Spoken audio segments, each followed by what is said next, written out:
दोस्तों स्वागत है आपका मेरे चैनल साजिद हुसैन पर। और आज फिर से मैं आपके लिए लाया एक ख़ास रिपोर्ट। यह कहानी झारखंड के गोड्डा ज़िले के महागामा कस्बे की है, एक छोटे से इलाके की जहां अब एक मदरसा को लेकर सवाल उठ रहे हैं। मदरसा यानी वह जगह जहां बच्चे इल्म लेने आते हैं, तालीम की तलाश में रहते हैं और जहां इस वक्त तालीम के नाम पर ताले की बात हो रही है। इस मदरसे का नाम है आयशा लिल बनात मदरसा। पिछले दिनों यहाँ एक बच्ची के साथ हुई एक घटना की खबर है। घटना क्या है, कैसी है, इस पर जांच चल रही है। महागावा के एसडीपीओ चंद्रशेखर इस पर जांच कर रहे हैं, लेकिन जांच से पहले फैसला सुनाने का यह समाज शायद भूल गया कि हर सच सामने आने में समय लगता है।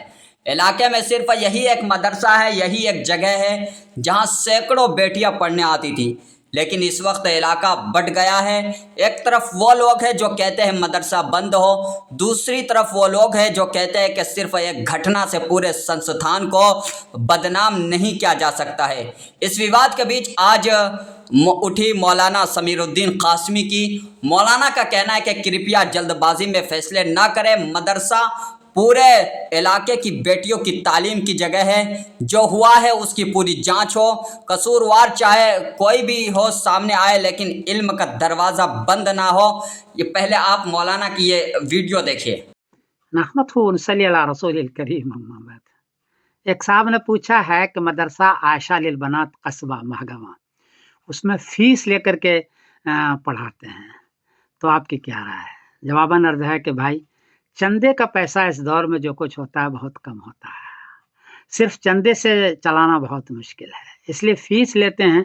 तो वो तो सिर्फ खाने का पैसा होता है, लेकिन आगे तामीर है, मदरसा बनाना है, मुदरिस की तनख्वाह है, बिजली है और बहुत सारे अखराजात है, वो कहाँ से पूरा करेगा? इसलिए अगर वो फीस लेकर के पढ़ाता है तो सही है, वो लेना भी चाहिए। वो फीस तो बहुत कम होती है ना, और यही वजह है कि चूँकि फ़ीस लेके पढ़ाते हैं, कुछ चंदा वंदा भी वो कर लेते हैं, तो जिसकी वजह से ये मदरसा इलाके में सबसे बढ़िया मदरसा है। तकरीबन 1000 बच्चियाँ हैं।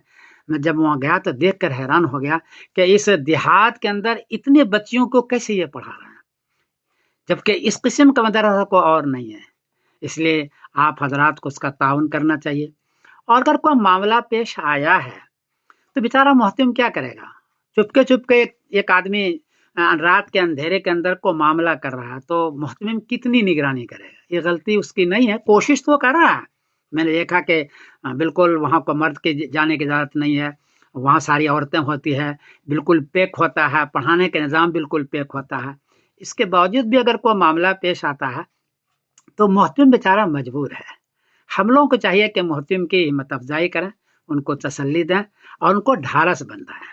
अगर ऐसा करेंगे तो ये मदरसा भी बचेगा और बाकी इलाके के दूसरे मदरसे भी बचेंगे। और अगर ऐसा नहीं करेंगे तो जो हालात हैं, ये मदरसा भी जाएगा, कमज़ोर हो जाएगा, बंद हो जाएगा और दूसरों पर भी हालात आएंगे। इसलिए मेरी गुजारिश सबसे यही है कि इनका ताउन करें, उलमा भी, अवाम भी, और सब इसका ताउन करें और कम से कम मोहतमिम साहब को हिम्मत बतलाएं। ये मेरी एक गुजारिश है।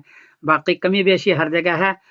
मैं इस मदरसे की मैं गया, बहुत ही मुझे खुशी हुई। अल्लाह इनको जज़ाए खैर अता फरमाए, इसके मोहतमिम को, और हर एतबार से इनकी मदद फरमाए। अस्सलाम वालेकुम वरहमतुल्लाहि वबरकातुहू। मैं समीरुद्दीन कासमी बोल रहा हूँ मैनचेस्टर इंग्लैंड से। हर एक का नज़रिया अलग अलग होता है, बहरहाल मेरा एक नज़रिया है। दोस्तों यह बयान सिर्फ एक बयान नहीं है, यह सवाल है इस समाज से कि क्या हम हर घटना के बाद तालीम और इंसाफ को एक साथ मार देंगे? क्या बेटियों की पढ़ाई अब सियासत, अफवाह और सोशल मीडिया के ट्रेंड की मोहताज हो जाएगी? गोड्डा की तंग गलियों में, इस छोटे कस्बे के भीतर इस मदरसे की दीवारें अब खामोश है। अंदर जाने वाले बच्चों की आंखों में सवाल है, क्या हमारी किताबें अब ताले के पीछे बंद होगी? जांच जारी है, लेकिन इस पूरे मामले ने एक बार फिर याद दिलाया है कि इंसाफ हमेशा शांत माहौल में होता है, न कि नारेबाजी और डर के बीच। समाज को सोचने की ज़रूरत है और किसी भी संस्था को गिराने से पहले, किसी भी जगह को बंद करने से पहले वहाँ पढ़ने वाले बच्चों का क्या होगा, उनकी उम्मीदों का क्या होगा, और क्या ये इलाका जहाँ सिर्फ यही एक मदरसा है तालीम से भी वंचित हो जाएगा? यह मामला सिर्फ एक घटना का नहीं है दोस्तों, यह मामला है भरोसा का। تعلیم کا اور اس سماج کا جو ہر گھٹنا کا جلد بازی میں فیصلہ سنانے لگتا ہے۔ جانچ ہونی چاہیے، سخت ہونی چاہیے، لیکن تعلیم کے دروازے بند کرنا کسی کے حل کا نام نہیں ہے۔ نیوز روم سے میں ساجد حسین۔ اگر آپ کو یہ رپورٹ پسند آئی ہو تو میرے چینل کو سبسکرائب کریں، ویڈیو کو شیئر کریں اور لائک کرنا نہ بھولیں۔ دھنیہ واد۔